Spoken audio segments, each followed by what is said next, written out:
Saludos y bendiciones, amada iglesia, y en especial, amada directiva. El mensaje que quiero compartir con ustedes es más una conversación. La he titulado La idolatría y sus consecuencias. Es una conversación de mi corazón como pastor con ustedes, que son la amada congregación o pueblo de Dios.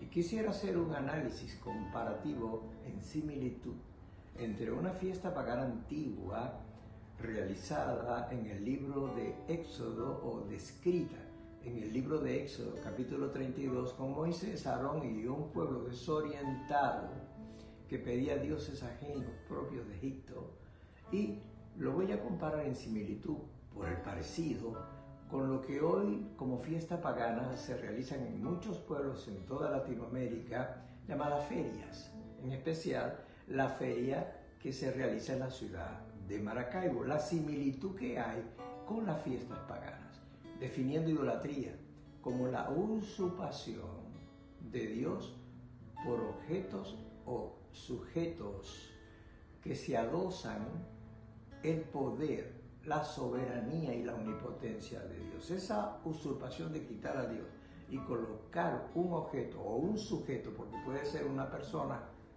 como un familiar, que es una persona, todo eso es idolatría. Y el suceso de Éxodo, narrado en Éxodo 32, se describe, y voy a leerlo por porciones, un pasaje largo, y lo voy a describir hasta donde el tiempo pueda darme.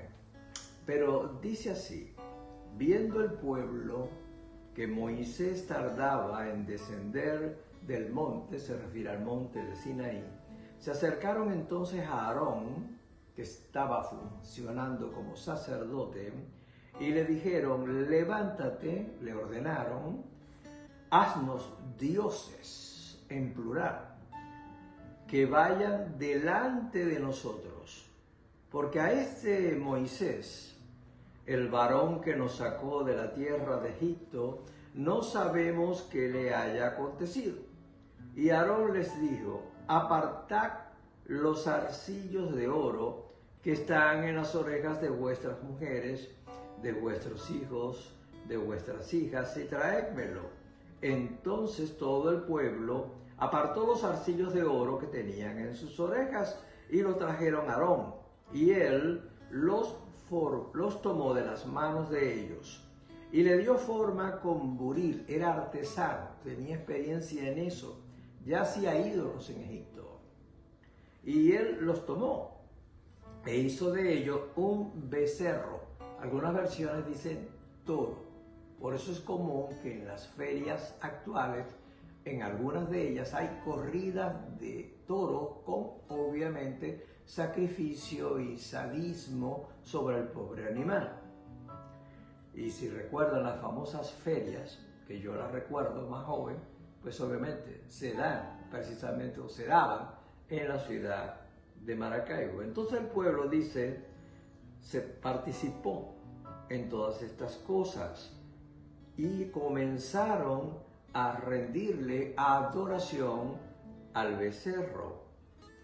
Y viendo esto, Aarón, viéndolo, en lugar de detenerlos u orientarlos como su deber sacerdotal o en lugar de Moisés, lo que hizo fue que levantó un altar delante del becerro, y al día siguiente, de madrugada o al amanecer, ofrecieron holocaustos, es decir, sacrificios de sangre, y presentaron ofrendas de paz. Y se sentó el pueblo, y describe, a comer comida sacrificada a ídolos, a beber en abundancia hasta embriagarse, y se levantó a regocijarse.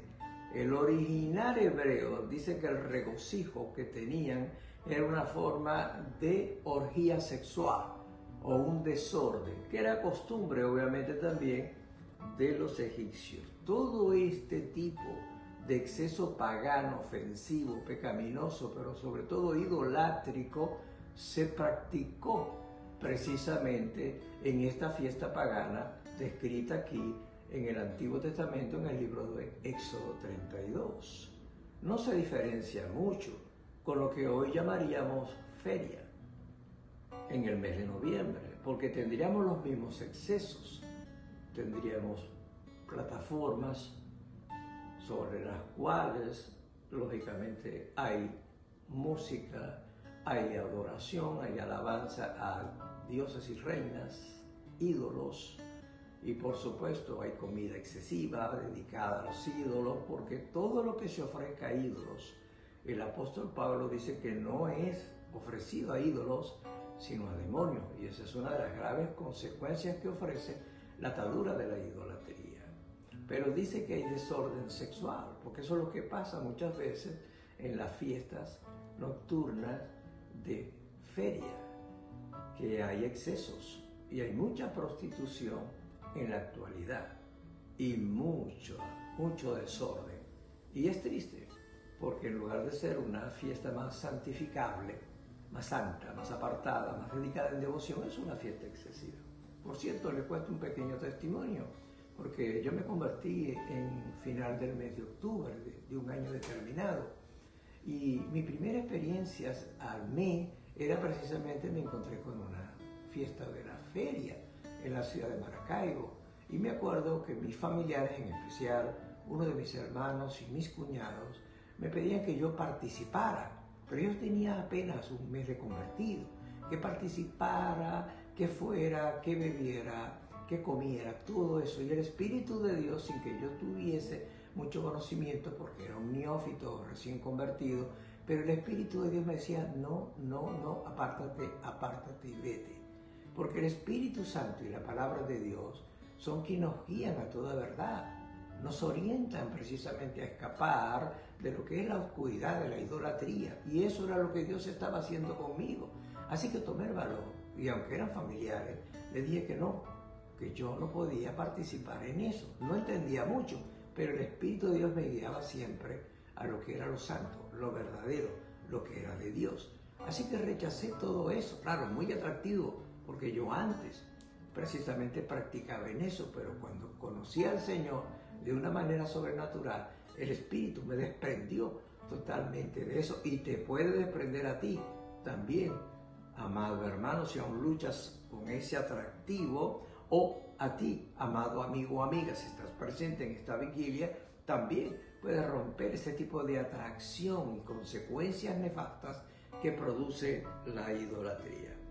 Así que en este caso Dios se enoja, le dice a Moisés que baje pronto, y dice que el pueblo se ha desordenado, pero utiliza una palabra corrompido, para que ustedes vean que redunda en que las actividades que estaban haciendo estaban fuera de lugar.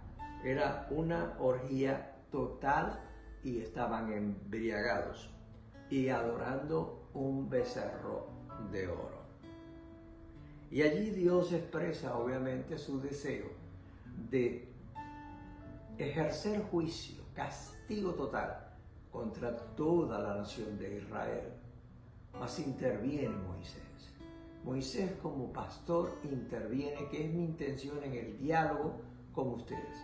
Intervenir con ustedes, porque ustedes, al igual que yo, tenemos familiares, amigos que todavía no son creyentes y que son atraídos por este tipo de festividad que se ve muy como jolgorio, pero todos entendemos que como hay ídolos, hay reinas, hay vírgenes sustituyendo a Dios, obviamente las consecuencias serán graves.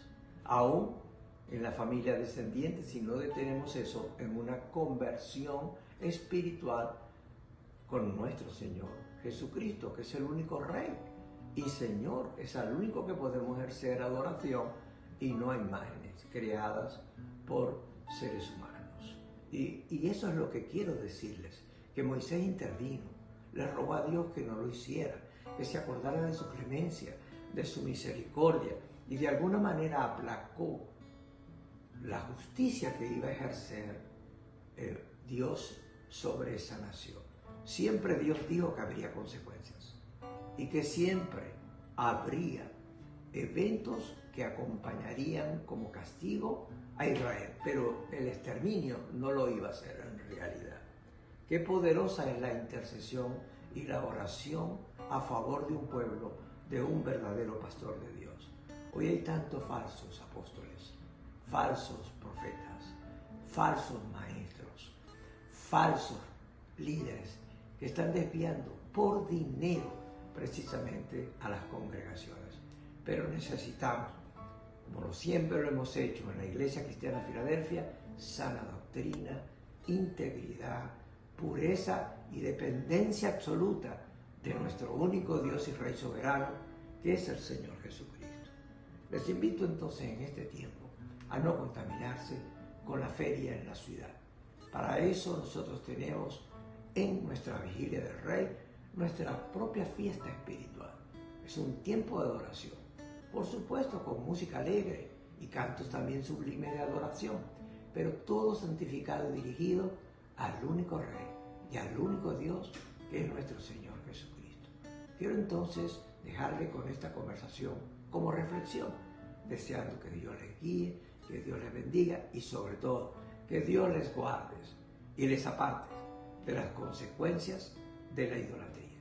Un gran abrazo y que Dios me les bendiga.